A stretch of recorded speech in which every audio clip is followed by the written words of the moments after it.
Good morning, good evening, good afternoon, wherever you are in the world, welcome to the show. This is the Millennial Millionaire Podcast, and I am your host, Stephen Cohen. This podcast is focused on bringing some of the wisest minds from across the globe to discuss concepts, strategies, and ideals that will lead them to be top performers in their respective industries and their lives. This show is for the millennials and millennials at heart to transcend their mindset, their health, and their income to the next level. We are so excited to have you on this journey with us. Welcome to the show.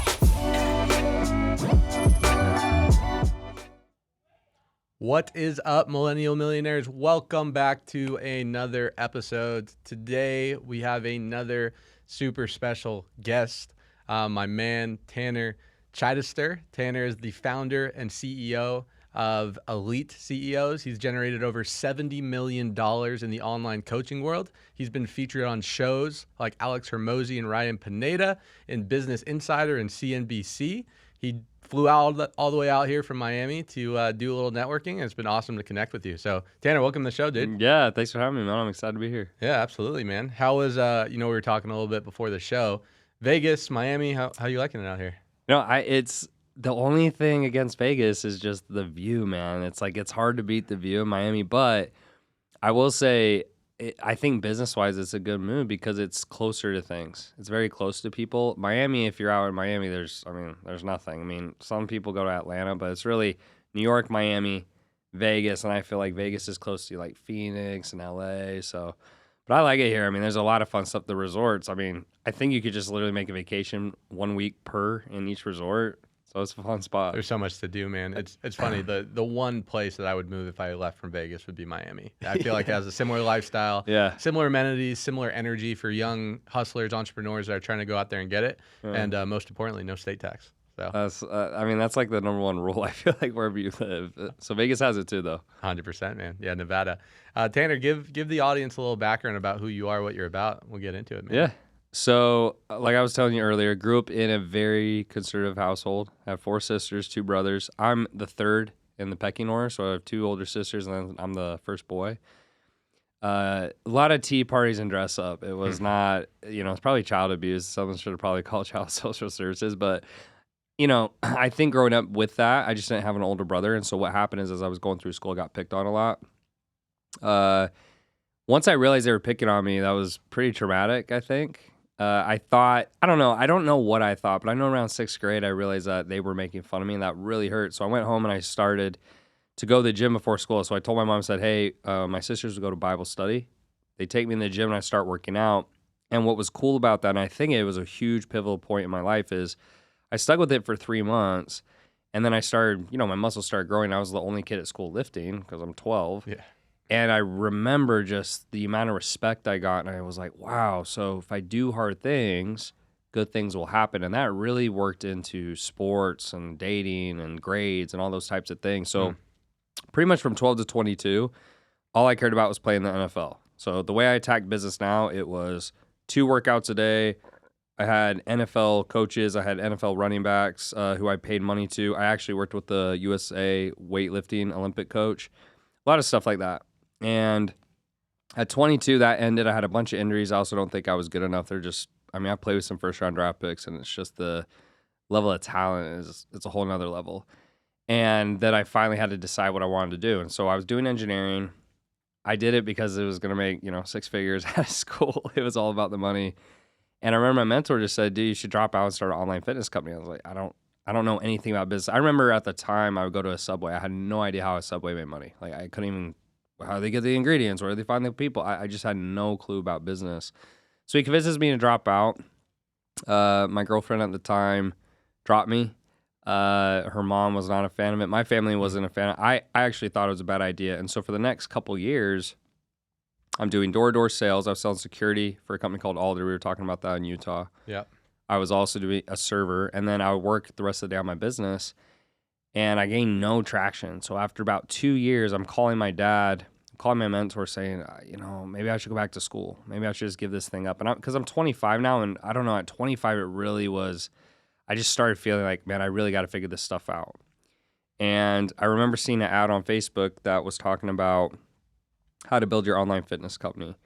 And so I click on it, and I go through it, and it's a $5,000 program. I got maybe $2,000 to my name. I put $3,000 on a credit card. and things started to take off. So I make $10K in a week. And the biggest difference was just they said to raise my price. And so I was selling a $47 program. I raised it to $1,500 to $10K in a week, quit my job, the door-to-door job, like immediately quit, went home. And I told my parents and said, hey, like, let me stay here. I'll pay you a little bit of rent. The business is going to take off. I did $1 million that year. Excuse me. I did $1 million that year. And I got some recognition from ClickFunnels, right? So Russell Brunson's company. And because of that, and I think because it was not a business coaching business, it was a fitness company, all these trainers started cycling in. And that next year I did over 10 million. That was a massive jump, like 10x the business literally. And then the year after that, because I'd done so well, I got more recognition. Then it kind of became, I don't want to say general, but we have, 50% trainers, like 50% like general, which is not trainers. And every year just kept climbing. Then we peaked around, a little over 20 million a year. And I've been, doing this 6 years. And then I'm just barely transitioning to like my next thing, the bigger opportunity. But that was a long story long. So there you go. It all started with you getting bullied, man. I want to double click on that real quick. Sure. How much do you think of as people mature and get older and become successful or not become successful stems from some of the things that occurred from an early age? Oh, I think 100%. I resented my parents a lot growing up because they were very religious, very conservative. And some of the stuff they did, I mean, I couldn't even tell you why. Like it was just made no sense to me. But the two things that really helped me was especially the bullying. And I remember that because when I started excelling in sports and weightlifting and things like that, I always remember when someone would like try to make fun of me. I'm like, yeah, but I'm bigger than you. Yeah, I'm better at sports than you. And, like I have better grades than you. It really kind of gave me that confidence to kind of fight back. And then my dad was a teacher. So it's 7 kids growing up on a teacher's salary. I mean, you know what teachers make. And my dad was just like, the world doesn't owe you anything. You got to go out and get whatever you want. My dad would do a bunch of part-time jobs like power washing, mowing lawns to like help us make enough money because, it's expensive. And those two things really shaped me growing up and like building a business because when things got hard, I couldn't go to my parents. And a thing I see a lot of times now, and, I want to make sure this doesn't happen if I have kids, but these kids who grew up in affluent homes, man, it's a huge crutch because every time things get hard, they go back to their parents. With my parents, they're like, yeah, we love you, but if you want to play football, like you got to get a scholarship. You want to go to college, you got to pay for it. You want a car, you got to go get it. And that's really helped me in hard times because I had no way out. There was no plan B. And that, in hindsight, I hated it. But now that I'm like in the future, it was a massive blessing. I'm super grateful for it. Yeah, well said. I think I saw a study where it's either if you come from a super humble background or if you come from an affluent background, chances are you have a higher statistical chance of becoming successful versus someone that's stuck in the middle. Because when you're exposed to some type of affluent background, I do agree with you. It's easy to fall back, but chances are you're probably going to unconsciously maybe pick up some things from your family, your parents, have some type of connections, do something. And same thing, if you come from humble beginnings, same with me. My mom was a teacher. My dad was a security guard. So growing up, money was always painful. So naturally, I always wanted to make money because I needed to figure it out because I couldn't depend on them to financially support me.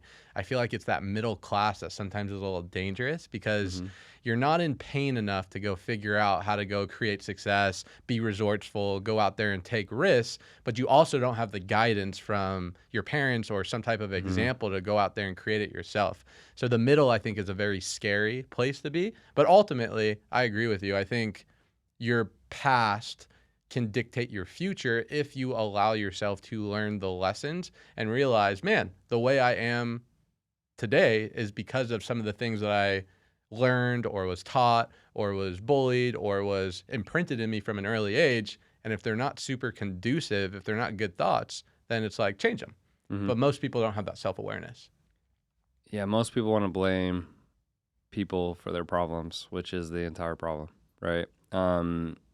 It happens all the time. And in fact, there's family members I love greatly, and they'll go to doctors, and they'll go in and the doctor will make some type of diagnosis. And sometimes I even think whether it's true or not, when that becomes their crutch, it's tough because no matter what happens, that's what they fall back on. And they say, oh, well, the doctor says I have this and the doctor says I have that. I'm thinking, man, every time something gets hard, that's what you go to, right? Or you're saying, oh, well, my parents did this, my parents did that. I think one of the most freeing things for me was finally just stop blaming my parents and stop blaming other people.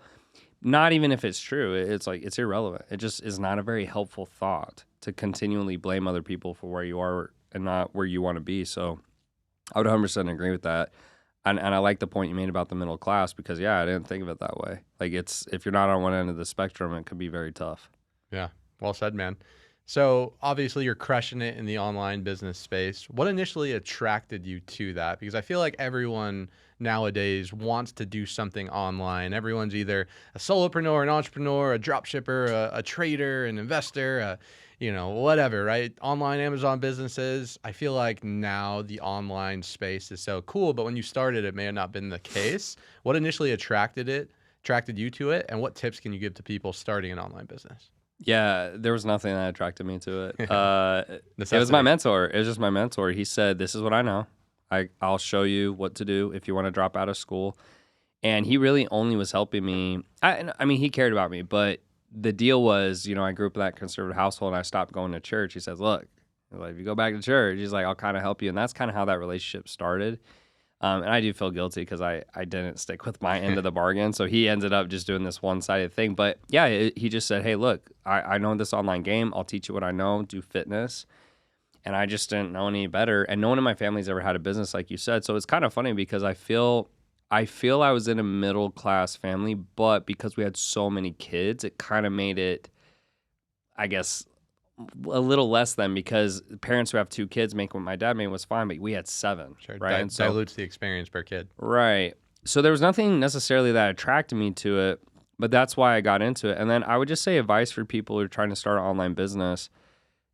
There's a lot of things, but I would say the biggest mistake that most make is they try to recreate the box. And so typically you want to do something in health, wealth, or relationships.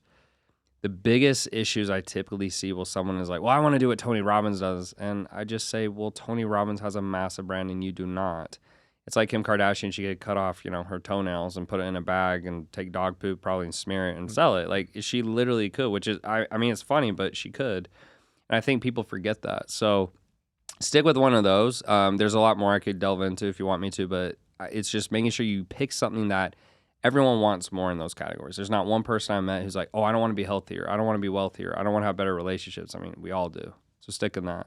Yeah, let's talk about that a little bit because I agree. I think, it's easy once you create success or you have some type of reputation or brand to go out there and monetize. But for someone like yourself, when you started, or probably a lot of people listening that are looking to get into the space or looking to create a business or sell a product or a line or some type of e-commerce, when no one knows who you are, it's very challenging. You have to use different tactics and strategies and skills. What advice would you give to those people that have no brand, they have no reputation, but they're looking to get their product, their company, their inventory off the ground and go start?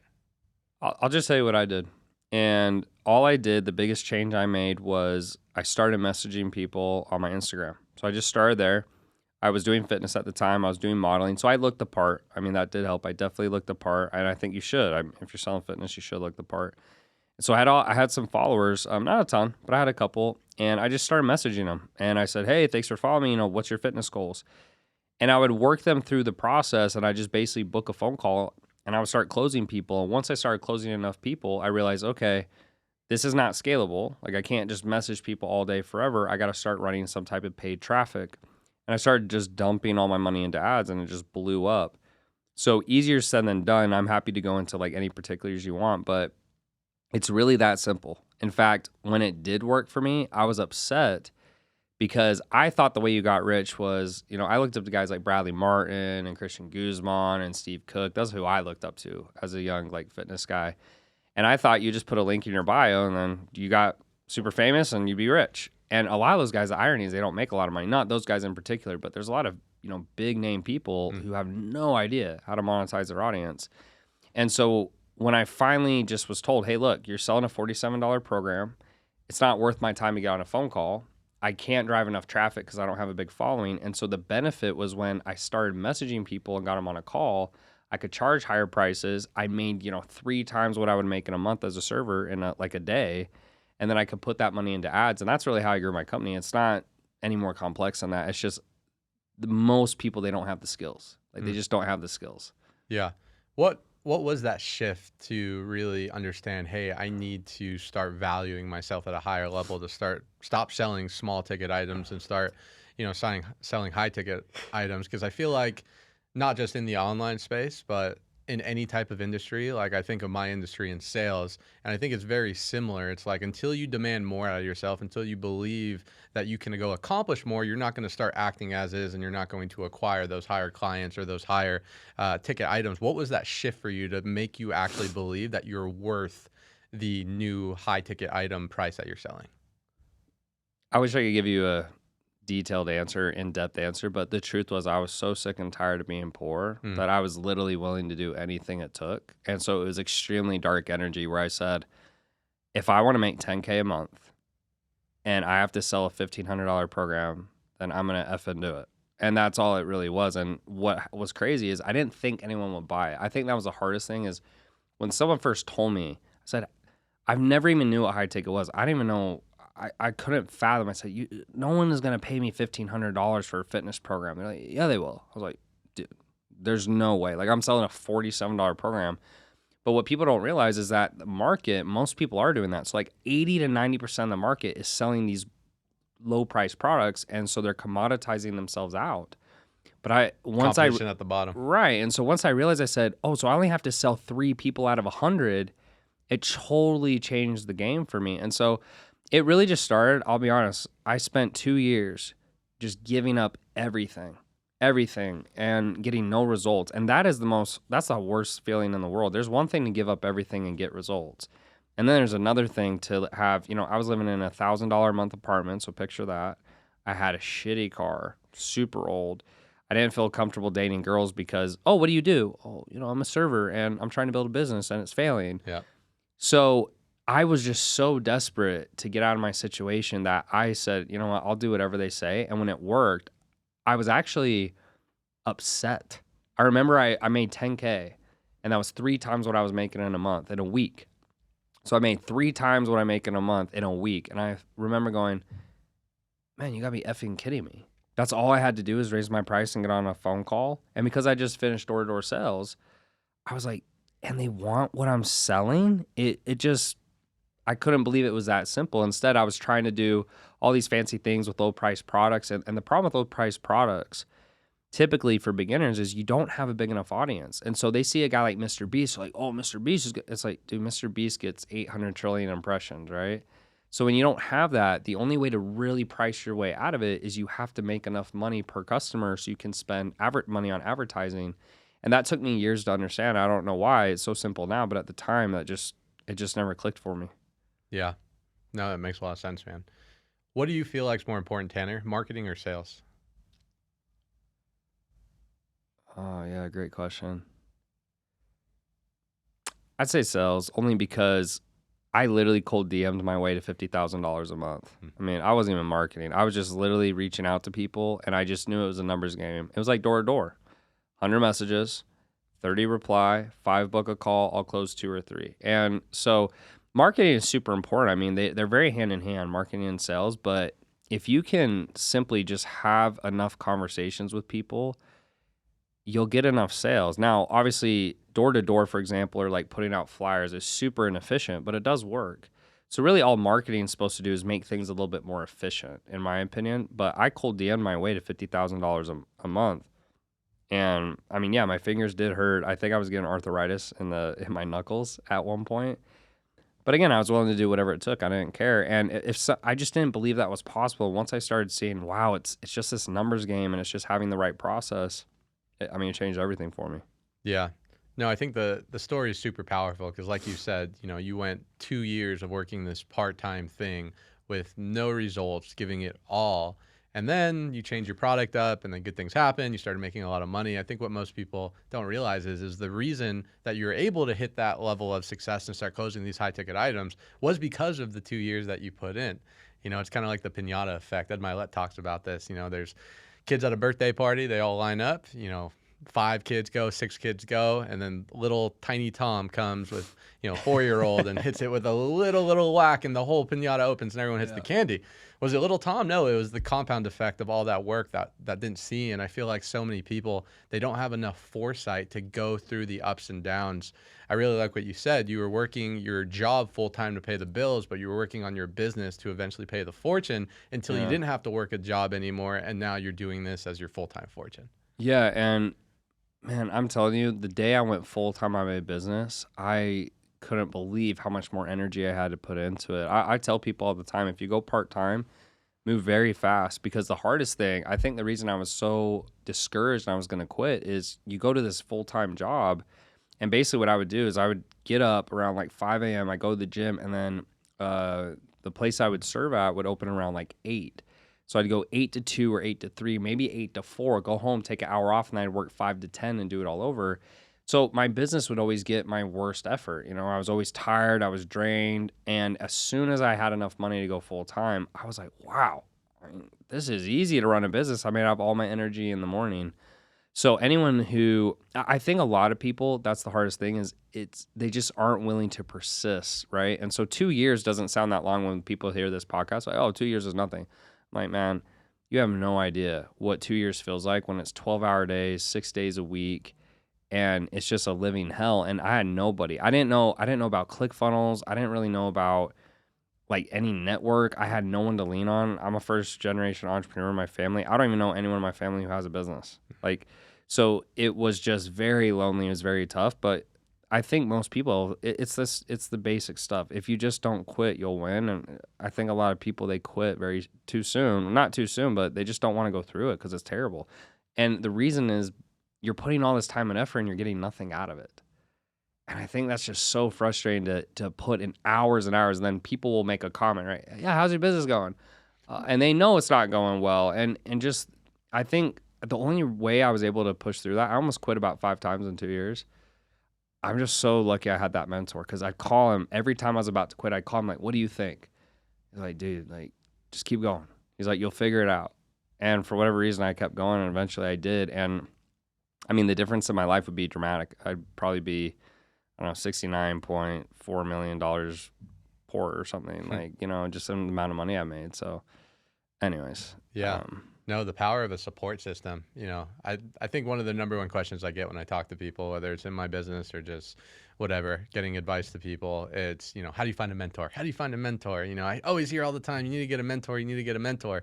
So I'll ask you, Tanner, how do you find a mentor? The average person out there looking to go create success and wealth, and they're sick and tired of being sick and tired, but they don't have any guidance. They don't have that rich uncle. They don't have that family member who's made it big. What advice would you give to people to go attract a mentor into their life? Yeah, so I looked out in the fact that the mentor I had was a friend of the family, right? And, because he's religious, my dad was religious, I think they kind of were like, hey, Tanner's lost his way. And so that did help. But if I didn't have that, I think my biggest regret was not hiring someone sooner. And the reason I didn't, fully transparent, is 2 things. One, I didn't have a lot of money.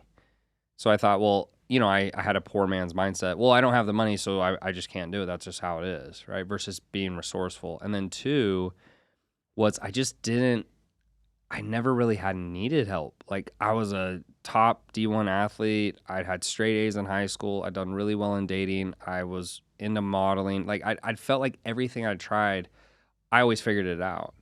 So for most people listening, the fastest and shortest way to where you want to go is you just find someone who's doing what you want to do, and you just pay them. And you just bite the bullet, and you get the money, and you figure it out, and you just do it. And it's painful, but I'll tell you what, you pay attention a lot more when you pay for it. Free stuff is really not good, because when you're not paying for it, you just don't pay as much attention. It's like, I have a coach right now, I paid him 200 G's for the year, and I get 2-hour session bi-weekly. And when I go, I do not say a word the whole time. Unless he asks me something, I just sit there the entire time, and I just listen, because I'm not there to talk. Like, I'm there to learn, and I pay attention because I've paid a lot of money. It's like, if you break it down, it's probably like $10K a session or something, maybe a little more. So I wish there's a better answer, but I think 9 times out of 10, the hard part is if you're not willing to pay, then you have to sit through the bullshit. And because you don't know what you don't know, you can't.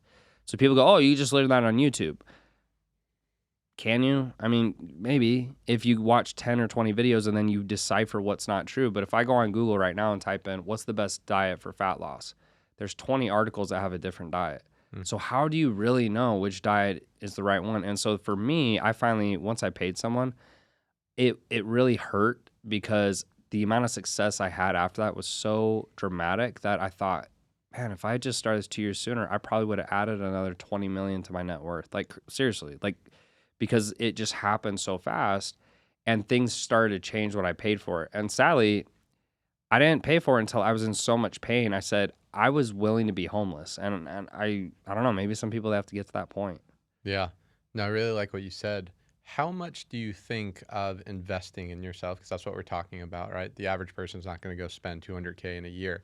But I think Yeah. just investing in yourself, obviously you're going to get the value, you're going to get the content, you're going to get the Rolodex and access to the network of the people that you're hiring.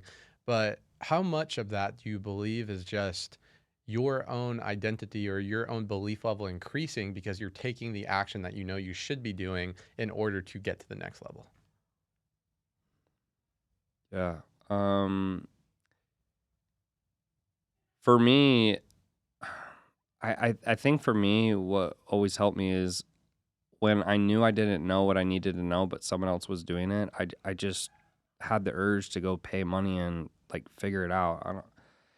It wasn't any more complex than that. In fact, I remember there was a 3-month window where I paid 3 programs that were 3 months long, 10K a piece, because after 30 days of going as hard as I could, I said, oh, they don't know, or they can't help me. Like I would do everything, 1,000%. Like anything they said to do, I do at 10x.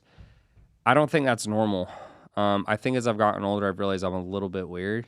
I think you have to be Yeah, and it to makes some sense. degree. For most entrepreneurs, I think it does make sense. And I think I'm a little weird in that fact where, because I just view it as it's not a big deal. If my goal is to make multi-millions of dollars or, become a billionaire, it would make sense you would have to do things that most people won't do. And so every time I come up to a choice where I'm trying to decide, what do I need to do or is this the right move? I kind of remind myself that to have an extraordinary life, you must do difficult things. And so that's kind of the price of admission. And I think a lot of people aren't willing to pay it. I love that, man. Let's talk a little bit about networking. You Sure. seem like a really good networker. You're out here. You've been on 2, 3, 4, 5 podcasts. You're a couple days here. What tips do you have in networking? What's the value in it, and how important is it in order to scale businesses online or offline? I think for most people, they don't need to network. I mean, I know people like to hear that word, but, for example, if I go to the ClickFunnels event and there's 800 people there, or I think there's like 5,000 people there. I don't know. Like, what are you going to get out of that as a beginner? I don't know. That might be unpopular to say, but the way I built my network is I became someone worth knowing. A few years ago, you'll laugh at this now, but a few years ago, Alex Hermosi approached me and wanted to talk, and I was like, "Nah, I'm good, man." And I thought he wanted something from me, which is very ironic now, right? And we finally, a couple of years later, got put in a text thread, and he's like texting me privately after. I was like, "Oh man, like I kind of have to meet him now because if I don't, he's gonna think I'm a dick." And he got on, and like he didn't want anything out of it, but I think he wanted to know who I was and connect to me because he'd heard about me and he'd seen what I was doing, etc. So I think there's benefit, outside of that, honestly, this has been what I've seen works the best is like podcasting, because what happens is it's mutually beneficial, right? I'm not just, hey man, let's meet up, let's have lunch. And you're like, oh gosh, what is this guy going to ask me? It's where you're both creating content. You can both have a very genuine conversation. But I think for most people, it's just focus on becoming someone you want to be. And as you do that, the opportunities will 100% come your way. Versus if you go in a room and there's nothing you've really done that people admire, I feel like I don't know, like I just don't think that's a great way to build rapport. Because if I see someone like that, I don't admire you from that standpoint, so I don't really know how much I really want to connect. But the people I really want to connect to, I look at them as, wow, look what they've built, look what they've done. So I want to connect.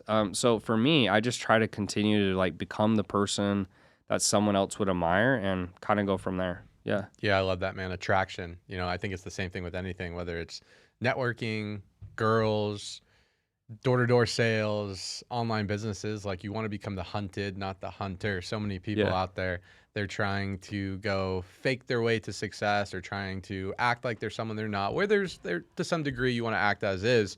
But ultimately, it's like just focus on becoming the most valuable person that you can. And naturally, you'll attract like-minded people, and it'll be genuine.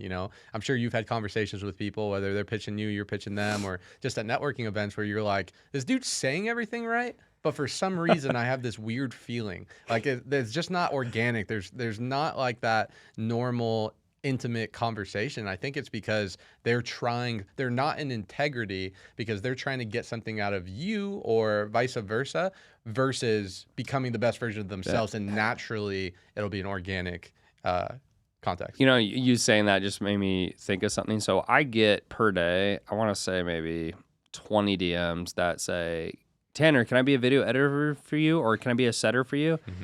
And I don't mind the hustle. Like I never talk down to any of those guys who do that because I get where it's coming from. It's coming from a good place. But I'm thinking, dude, if you really want to be an editor for me, why don't you just take my footage and edit it and then send me the footage? And then if it's good, I'll probably hire you.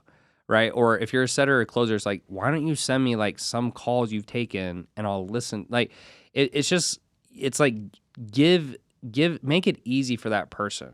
Right? Like if I come to you and say, hey, what can I do for you? You literally have to sit there and think, what can Tanner do for me? Which takes time out of your plate and out of your life. And then you have to try to be creative. Like I should do the research and I should do the work and just do it for you. And then you're like, wow, like that's kind of what's impressed me. I had this guy recently approach me and he was telling me, he's like, hey dude, look, like, I think you do really good on some podcasts. Like, let me put some feelers out there. He starts doing all this stuff completely free. I was like, oh, okay, now you got my attention, right? Because he just started doing it. And so I think that's the only other way to really network and connect is if you're not going to go the route of trying to become someone that people admire, then it's like you got to figure out what they need and just do it without asking. And it's got to be without an ask because if you come in with the ask, that's the first thing I look for. It's like, well, what do you want out of this, right? But if you just come in and you give and give and give, eventually you will be able to have the ask and it can be a very large ask. Well said. Gary Vee, right? Jab, jab, jab, right hook. Yeah, That's and for what I've heard, Gary Vee is like legit at that. Like from what I've heard, the people close to him say everyone owes him a favor, and it's because he just figures out what people need and then he just does it. Yeah, it makes sense. Law of reciprocation. So we talked a little bit about skills before in online marketing. I'm a firm believer in skills, right? Skills pay the bills. If you want to be a better door knocker, great. Get better at closing, get better at handling objections, get better at self-management, more resilient, right? Like I think the cool thing that people underestimate is when you look at success or you look at entrepreneurship, it's so much different than looking at like a professional athlete, right? I know that was a route that you wanted to take because it's like when you look at some of these people, UFC fighters, professional athletes, like these all-stars, celebrities, like these guys are super talented. Mm-hmm. Therefore, yes, they work hard. Yes, they do all these things, but a lot of these guys are naturally gifted. Therefore, they're able to get these extraordinary results. The cool thing I love about business, specifically sales, marketing, entrepreneurship, is it's a skill set. Just like dribbling a basketball, if you go dribble a basketball and shoot enough free throws, eventually you're going to get good at free throws. You don't start being good at free throws. So skills are something that your neuroplasticity can learn and you can become better. And as you become better, you make more money. As you make more money, you become more valuable. And then it's a good feedback loop. What skills would you say in the 21st century, whether it's online or offline, do people need to acquire in order to thrive in their specific industries? Ooh, man, that's a good one. Door-to-door sales was the best thing that ever happened to me. It was the hardest. I think it was harder than building a multi-figure company. It was so hard. Go there. Oh, man. I'll tell you about a particular day. So I'm selling security. So I sell this lady down the street. I don't remember her name, but I go to her neighbor. And, when I go on the doors, I'm like, yeah, I just, sold your neighbor down the street, da-da-da. And I don't know what was going on with this guy. But as soon as I said, hey, let's say Mrs. Smith. I'm like, hey, Mrs. Smith, said he freaks out. He goes, she sent you over here. What? The guy pulls out a knife and he starts walking towards me. And I'm like, moving. I'm like, dude, okay, like I'm over this cell already. I leave. I go all the way out in the street. And somehow I calm him down. And then he invites me in. And I'm so desperate for this. I'm like, forget it. I'll go. So I go back in the house. I sell this guy on like a switchy. So I think at the time he's like with Vivint or something. Yep. For anyone's in security, they'll know. But I switch him to Alder. And then the tech shows up and he won't let the tech in. And so I'm like, the deal, usually when that happens, that means the deal's not going in. I'm not going to get paid. So then the next day rolls by. I'm super pissed. I've spent 2 or 3 hours on this guy.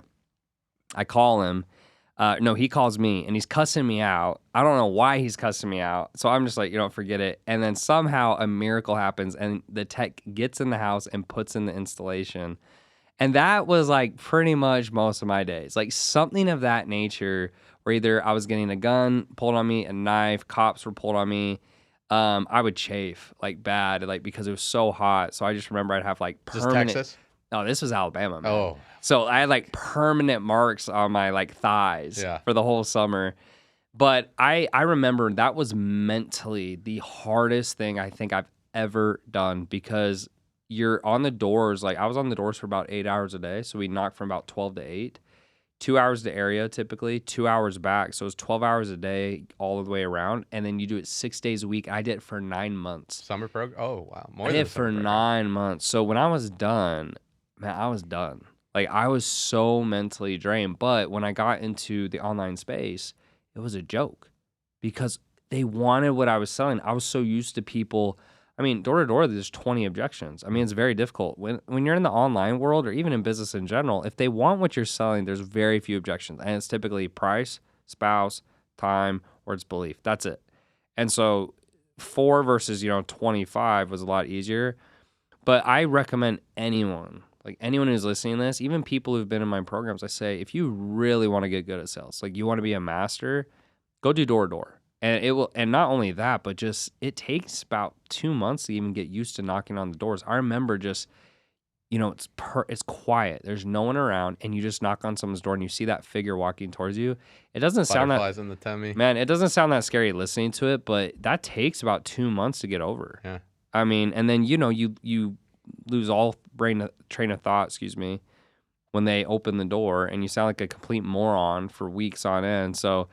But that definitely changed my life. I mean, that was probably one of the most significant times in my life. And at the time, I had no idea, right? I had no idea it was going to bless me the way it did. But that's why I'm so good at sales. Because once you've done that, a pre-qualified lead, it's a joke. They want what I'm buying, so. I'm really glad you said that. So, I've been in the door-to-door space for going on 9 years. It's where I made all my money, where my current business is. And I even tell people this. I'm like, I don't care if you're going to be in solar for a year, 2 years, if you want to make this your long-term career, if it's just a vehicle to make some money, invest in real estate, start flipping, whatever. The skill set you learn in direct sales, whether it's door-to-door, specifically door-to-door, because that's the rawest, most form of selling that you can do, I think. Yeah. The resiliency, being able to handle objections, just the belief that it takes in order to go sell a stranger and interrupt them from whatever they were previously doing, and being able to reframe them and handle your own emotions and hold yourself so accountable. Those skills are indefinite, where you can take that to really any industry, I believe, and dominate. So I'm glad you reinforced that. Well, it's... Door to door is so tough. And like to what you said, I think one of the issues with the door to door companies that drives me nuts is they sell you on these visions of grandeur. They're like, oh, you're going to make all this money. And what they really should sell on is what you just said, where they say, listen, we know you're not going to do this forever, but if you come in here and you bust your A, this is going to help you do X, Y, Z, or ABC. And if they had just told me that, that's what ended up happening. But a lot of the guys who try to recruit, I tell them, like, you guys are selling it completely wrong. You guys need to sell it as it's a vehicle for them to get to where they want to go, not as the vehicle for the rest of their life. And honestly, if I ever started like a door-to-door company, I would completely change the recruiting and how they do that, because that's why they struggle with drop-off, because they tell the guys it's easy. They're like, oh, you're going to make all this money. And you get out there, it's difficult, and it's not easy, and it's very hard. But yeah, that's neither here nor there. It's just, I've talked to guys who do recruiting. I'm like, you're never going to recruit well until you just tell them the truth. Like, the truth is very difficult. And, they bring them out there and like half the team will fall off in the first couple of weeks because it's just way harder than they thought. Yeah, it's just setting the right expectations. I think in any business, if you're in sales or if you're leading a team or if you're mentoring people, it's setting the right expectations, because however you frame the situation, just like in a home, if you say, hey, this install is going to take a month, and it gets done in 2 months, they're going to be pissed. If you say, hey, this Of install is course. going to get done in 3 months and it gets done in a month or 2 months, they're going to be happy. The install is the same, but it's the expectation. Yeah. I think that's super important. Tanner, let's talk a little bit about your coaching and consulting. So obviously Sure. you made a pivot, but you're still obviously doing your online business. What made you want to get into the coaching and consulting, and what's some things that you have learned from it that maybe you didn't think you were originally going to learn when you started? Yeah. So again, I didn't get into it because I thought, I woke up one day and said, oh, I'm going to have a coaching business and consulting. In fact, I didn't want that in the first place. I hated business coaches because the first couple coaches I paid, I think I'm a little more mature now. So I think it was somewhere in the middle, but I felt like I was working, I was working all the time and I was DMing all the time. I literally was getting arthritis right here in my fingers and the knuckles because I was doing this so much. Right. And the doctor's like, dude, what are you doing all day? Grinding. I was like, I'm grinding, bro. Like my fingers are moving 100 miles a minute. That's why I got the iPad. Yeah, exactly. So with that being said, man, I lost my total train of thought where I was going with that. What was the question you just asked? I apologize.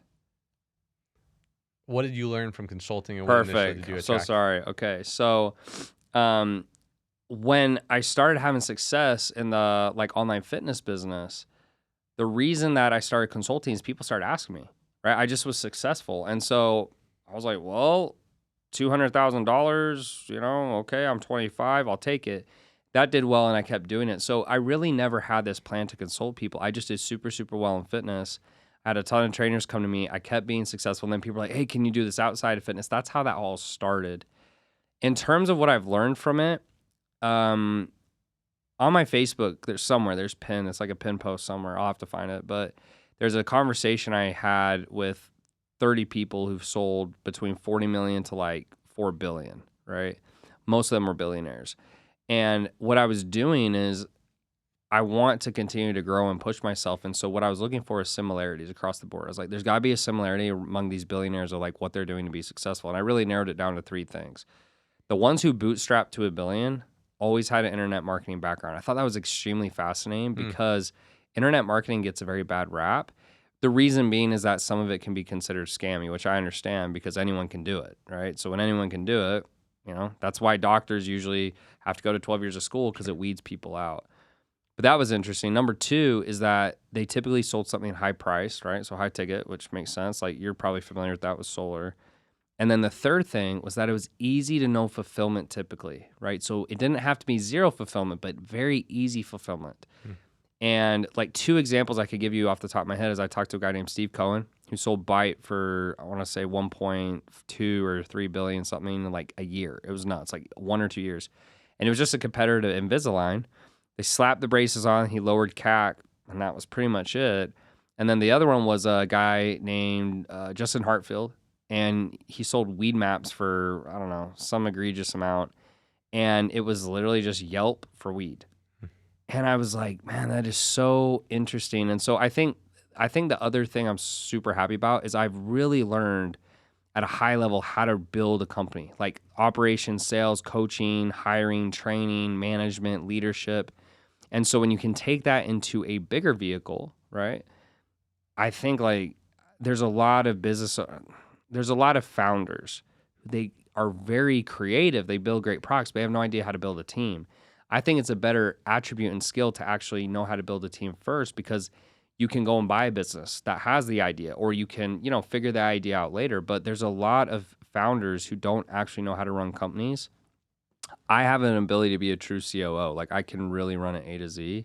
So those would be the biggest benefits I had from doing it. I don't think if you have ambitions of doing 9 or 10 figures, like it won't be in coaching, right? That's my opinion. But for most people, it's a great business because they can make pretty good income. They can travel. That's like I'd say the average entrepreneur. But it's also the skills. There's just so many skills you'll learn in an internet marketing business that make it go versus that maybe, a more traditional type business. I talk to people sometimes and I'm like, man, they just don't really know much about marketing, which isn't everything, but it's very important. 100%. Yeah. What I'm thinking about when you're talking about that is like leverage. Have you heard of Naval Ravikant's four leverage content? Mm-hmm. Yeah, like I think it's so powerful. I didn't really know too much about leverage. Obviously, you can leverage money, all this stuff. And then when I saw this video, I was like, man, it made me really start thinking. For those that haven't seen the video, basically there's 4 types of leverage. There's labor, there's money, there's media, and then there's code. From what it sounds like, you're doing all 4 of those. Most people, they only do the first lever. Yeah. In my position, right, I'm leveraging a sales team, or a small business owner is leveraging people. Most people understand the concept of leveraging labor. You go into money, right? Obviously, Warren Buffett says if you can't figure out a way to make money while you're sleeping, you're eventually going to have to work until you die. Everyone knows they should be investing, having their money work harder. But it's those last 2 that I feel like most people get stuck on, at least in my space, that are, I think, get you to the 8, 9, 10 figure space. It's media. It's what we're doing here. This podcast could potentially be seen by hundreds of thousands of people for 1 hour, right? What you're doing with your online marketing and your online business, right? You make one course, you could potentially sell that compounded indefinitely. And then, finally, obviously, code technology, which is, I think, the most powerful one. When you look at most of the companies that run the planet, it's all technology companies. So I think if people took a little bit more time, because I think most people's goal isn't to drive a Lambo or live in a really nice house. It's freedom. It's to get some more time back, spend more time with their family, take more vacations, spend their life on their own time and not on someone else's time. And their ability to be able to use some of these 4 levers, whether it's in your space, my space, I think will buy back their time. Yeah, and I agree with what you just said. Media hits the box, right? So it's very little fulfillment. The sales and the marketing is the product, right? So that's why it's so powerful. Tech, there's no fulfillment, right? The tech should do the same thing for every person, right? It's very easy to fulfill on. The only other way I've really seen people hit big numbers is private equity, but the private equity is more of a safe road, right? It's more consistent. It's safer because you're kind of spreading your risk across the portfolio, but it takes a little longer, right? It's not like a home run. It's like doubles, triples, singles, stuff like that. Those are really the 3 ways I've seen, like you said. It's like media, tech, or a kind of private equity. Maybe a product business, but it's more rare, I'd say. Like for the billion, you'll see some big exits where it's maybe it's 9 figures or something like that. But the billion is a little bit harder. But even one guy I spoke to, I forget the owner's name, but StockX right now is, I think it's at 3.8 billion valuation. The crazy part about some of the VC companies though is they make no profit. So I think StockX, he was saying something like they run at negative 2 million a month, and they're valued at 3.8 billion. And I'm sitting here going, so why is your company valued at more than mine? But it's just the VC game is that's a whole nother playground I've never looked into, but it's very interesting. Explain VC. So venture capital. So you're taking on money for equity, right? And so most companies, especially a low ticket company, this is why I love high ticket, because you can always bootstrap it. Low ticket, you can't. And so if you're selling a $50 product, like Uber is a great example. Uber, I don't think still to this day has ever made profit, to this day. And the issue is because they have to have 1 million developers, 1 million back-end people, and that's fine, except for the fact you're only making what? $5-10 a ride, and so they need a quadrillion rides, and they're also just growing at a faster clip. They keep dumping money into it, but typically, it's just weird how that world works. They're basically valuing the company on the potential, which you'll never see in the consulting space, right? They're one of Tanner, my business, go, well, Tanner, we think potentially. They just go, well, here's what it does. Yeah. So I'm not sure. I can't tell you the reasons why that happens. I just know that's how the game is played. And what they're typically doing, the venture capitals, is they will invest in 10 companies and they're just looking for one to hit a home run. So I actually talked to, I forget the names right now because these interviews were a couple of months ago, but the individual had a social media company. I can't remember. I think it was like Clout or something, like Klout, something like that. Anyways, it was valued at like 250 million. And he said, hey, he goes to the board and he says, look, I think it's more than 50% chance we go to zero. He's like, we're burning cash way too fast, da-da-da. And the board goes, yeah, if there's even a 1% chance that you can hit $1 billion, then you got to keep going. And the reason is they invest in 10 companies and they only care if one hits the mega number and they make all their money from that. The sad part though, because I was thinking about going into VC and I was looking at it, and what happens, sadly, and you don't hear about this, is all those CEOs whose companies don't hit that, they're basically an employee for 4, 5, 6, 7 years. And when it goes to zero, they're left with pretty much nothing. Okay. So it's a massive risk. And, I guess it depends how you want to play the game and how big you want to go. But that's always why bootstrapping is so great, because you just keep control. And I'm not against VC. I'm sure there's like situations it does make sense. But yeah, it was very interesting conversations, man. Like just even learning about that world and like how they get investors and how the valuations work. And the fact that they just are like, yep, we'll invest in 10, one's going to hit it big and the other 9 won't. And we're fine with that. So imagine being the CEO of that company and you're essentially locked in as an employee and you know your company's going to zero and they're like, yeah, but you have to work for us because you're under contract. Man, that would just be terrible. It's crazy. Yeah. There's levels. There's levels to the game. 100%. Yeah. Tanner, what's your end game, man? You've made a lot of money. You're doing really well. You have a lot of leverage, like we spoke about, a lot of freedom. Why are you still doing what you're doing? What's your end game? Are you looking to invest all your money and set off into the sunset in Tahiti? Are you looking to reinvest it into another business you're going to launch? Like, what's the end game looking like? Yeah, so I really struggled with this probably the last few years. I think my first initial goal in my company was to hit $1 million a month, and I did that in about 18 months. Revenue? Yeah, in a single month. Yeah, just revenue in a single month, and running anywhere between 30-40% profit. And I hit that, and I spent probably 6 months. Well, what's the meaning of life? And if this isn't for the money anymore, why am I still doing it? Kind of the question you asked. And one of my good friends, Alex, really helped me, and he just got me thinking. And I don't want to say I'm nihilistic, but I think that thought process helps me more, where it's more of, does it really have to matter, and does there have to be a meaning? And that helped me a lot more than kind of going down a rabbit hole that sometimes I feel like you can't really know the answer, right? Depending on, some people turn to religion, some people turn to spirituality, and that's fine. And I'm not saying I'm against those at all. I'm just saying it's still hard to know, like for sure, right? And so I took that approach and then kind of kept going for a while. And then again, kind of got my business to a very large point. I'm like, this was maybe like 6 months ago. And so I go, I'm just going to step out, travel the world before I start my next project. And that's when I start all these interviews. And honestly, I didn't know it at the time, but when I got back and I started working, I realized, dude, I was so miserable that whole time. And I don't think I realized it.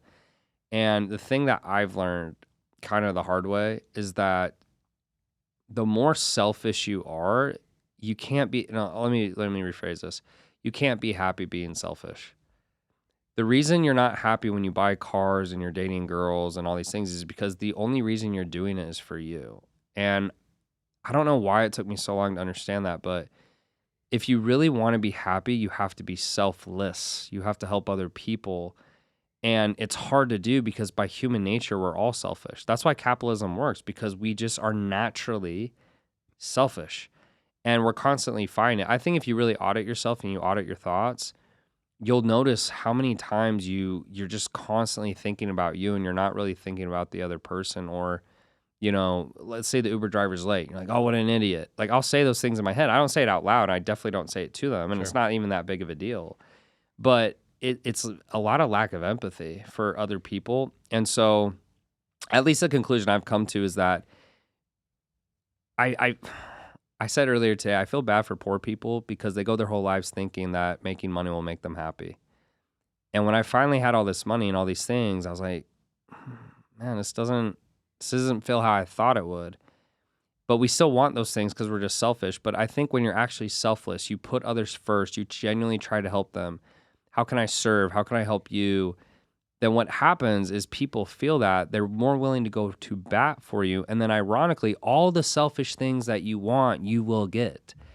I think the paradox though is when you get to that point, when you truly get to a point where you want to serve others more than be selfish, you'll be able to get all those things, but then you won't care anymore because you'll realize they really have no value. And I went through that phase where I had like a Lamborghini, like the SVJ. It's like valued at like 1 point, some ridiculous number now. It's over 7 figures. And all the penthouses, I was dating a bunch of girls. And I'm not saying those things are bad. They don't ever last and they always get old because it comes from a place of selfishness. There's no benefit for you having a Lamborghini other than yourself. I'm not saying that's bad, but unless it actually helps other people, I just generally don't think it can truly make you happy. I just don't believe in that. That's powerful, man. Yeah. And I would agree with you. I think sometimes you need to get to that level to experience, but For me, I've always linked my financial and professional success to my personal growth. Uh-huh. So the more money I make, I believe the better of a person I need to be. And in order for me to make Agree. more money, I have to be a better person.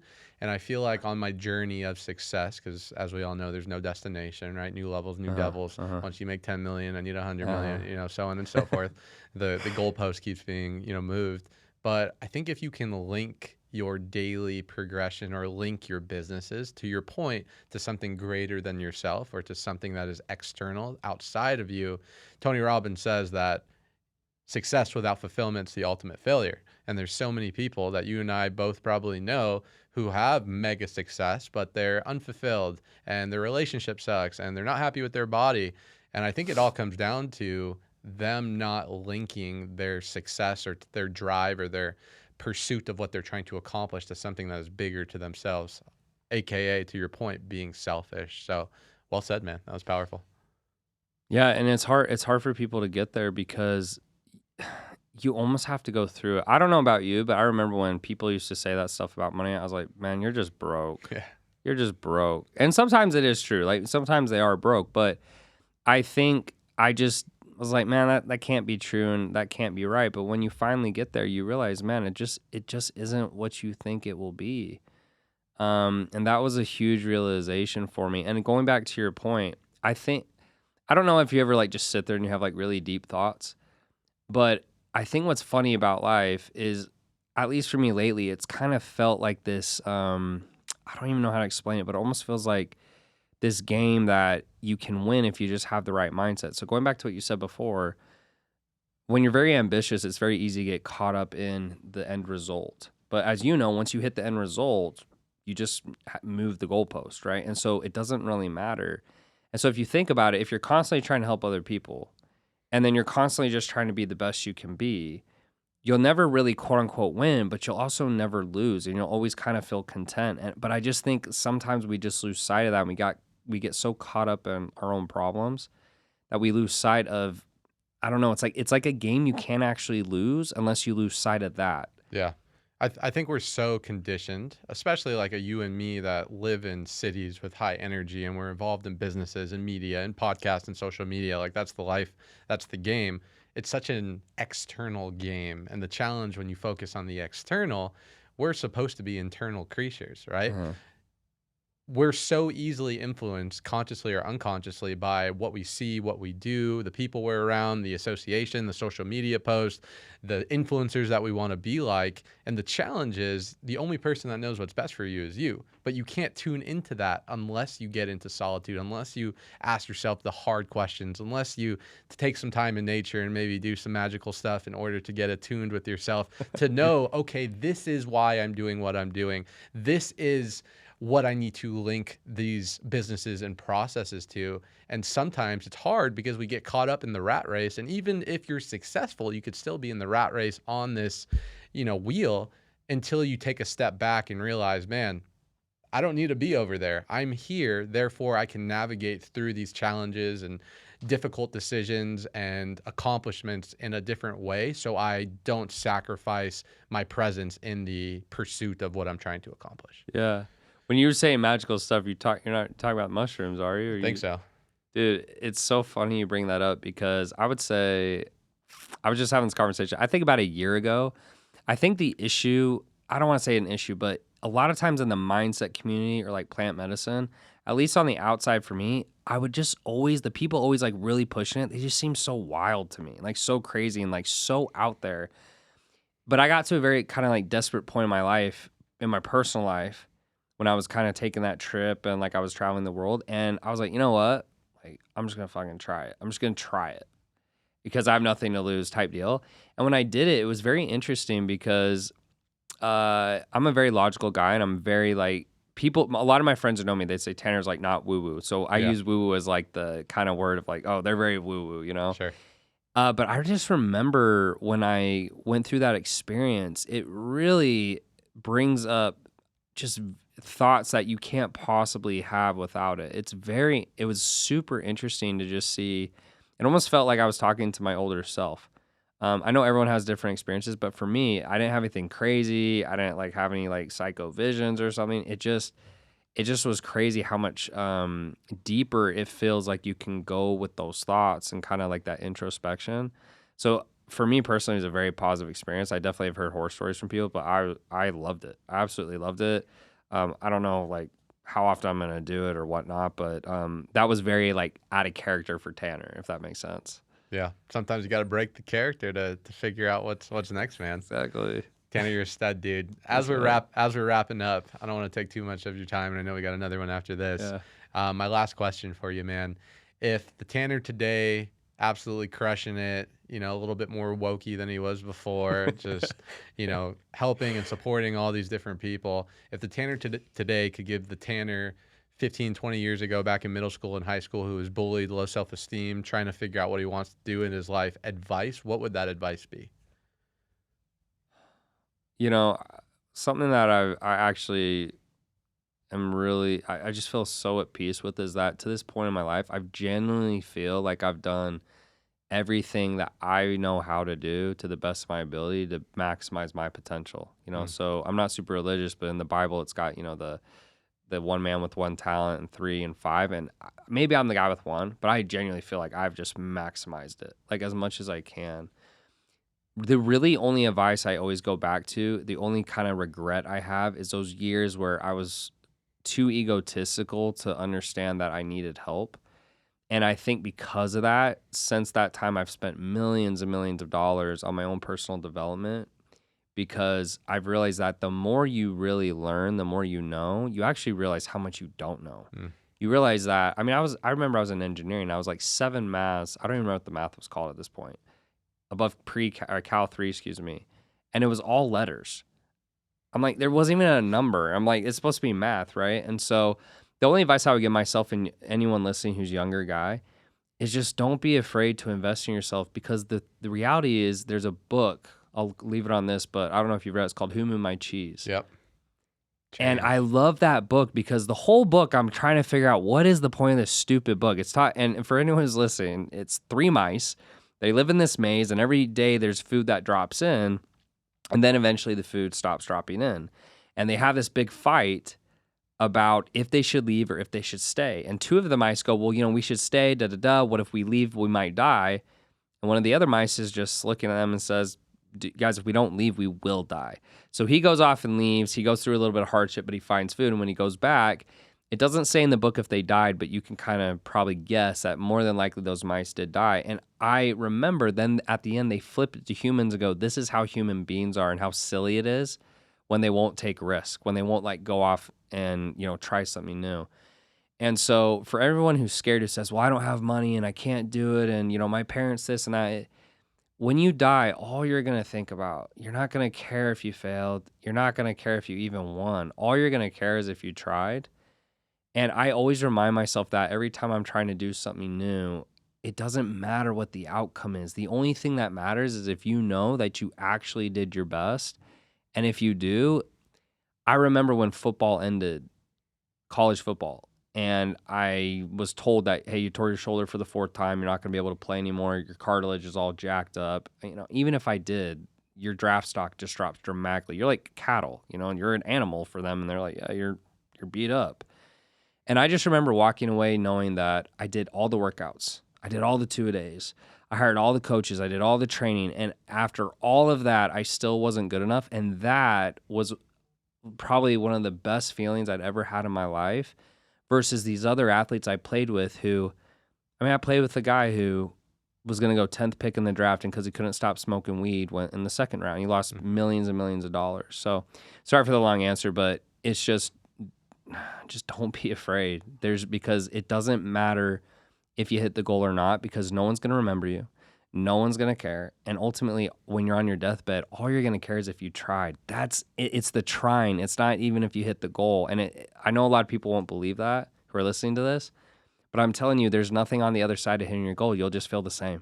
You won't really feel that different, but you will feel different if you put everything you have into it. So that would be my advice. Bro, bars. Well said. Sound advice. I hope you guys are listening. Man's dropping some value. Tanner, where can the audience find you if you want to get connected, potentially, take advantage of some of your services? Yeah, honestly, just like go to my IG DM me at tanner.chidester and yeah, let us know you came from the podcast. I mean, honestly, like that's actually one of the things I'm trying to do is like just connect for more people from the podcast and the audience. And so just put in the name of the podcast, DM me, and I'd love to connect. Yeah, I'm in there all day. Let's go. Guys, thank you so much for tuning in. Tanner, you're a stud. We'll see you guys on the next episode. As always, be great. Continue to crush it. Peace out.